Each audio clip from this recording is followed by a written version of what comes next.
Hey everybody, this is Dan from DroneTastic. I'm here today to introduce myself and welcome you to this new channel I'm putting together here.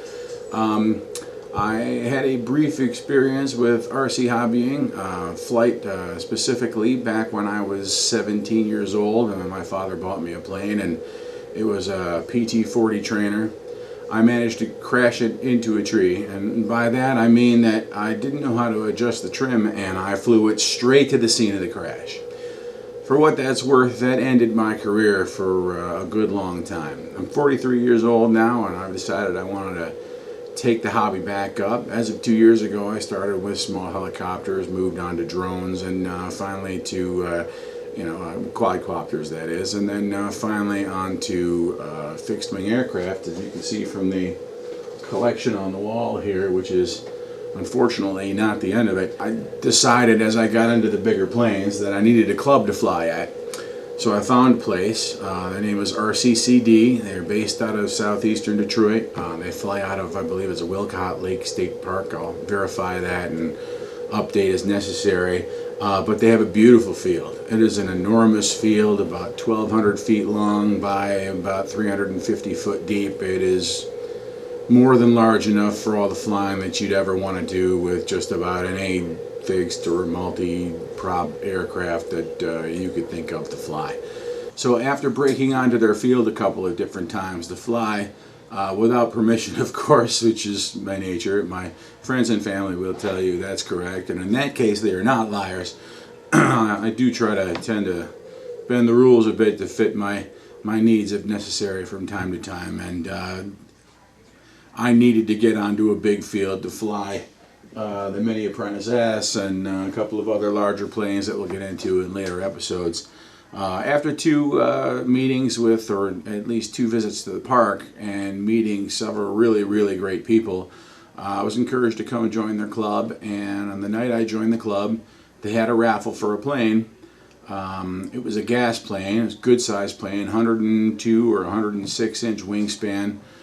Simply a monstrosity, and on my way out the door as they were voting me in, I put $20 down and said, give me 30 tickets and I'll see if I'm a member of the club. A couple of minutes later they called me back in, announced my membership, congratulated me, and we went about business with the club until they finally did the drawing. Well, I won, as I probably already given it away anyway, and I'm very excited about the thing. However, it's gas, and I'm not set up for that at this time, so it's a shame because it's a beautiful plane, but I need to get rid of it. So I'm going ahead and listing it on eBay. If you are interested in bidding on it, you can click the link below. But before you do that, why don't we go upstairs and take a look? Come on, let's check it out. Okay, so check it out everybody. I ended up with a Hangar 9 quarter scale PA-18-150 Super Cub, according to this manual right here, with a DLE gas engine. It's a DLE-30. According to some information on the back of this manual here, it says it's a regular mixed gas engine and the ratio is 30:1. So if you got a chainsaw or a weed whacker, you've got gas for this thing. It is huge. It is a 106 inch wingspan, giant canopy. Somehow this side door opens on it. I'm not quite sure how to do that. I haven't pulled and rotated on it yet, but supposedly, according to their website, that opens. This top section here was released with a, just pull that thing back and off pops the top. It was that spring right there. So you get down in there and you can see where all the servos are required. This was one as an almost ready to fly, or billed as anyway. Looks like we need a receiver, a few other components to get this up in the air. Let's go ahead and close that. Come around, some of the most intriguing features of this airplane are the giant prop. I'm just amazed at the size of that thing. I mean, that's up to my elbow. I'm not even sure. I don't even want to measure. Oh, it says 18 by 8. It's a huge prop. 18 inches by 8 turns per foot. I think that's right. I'll have to look that up. In any case, it looks like it's pre-wired with lights. This is obviously an older model because the lights are incandescent. I know the brand new model uses LEDs, but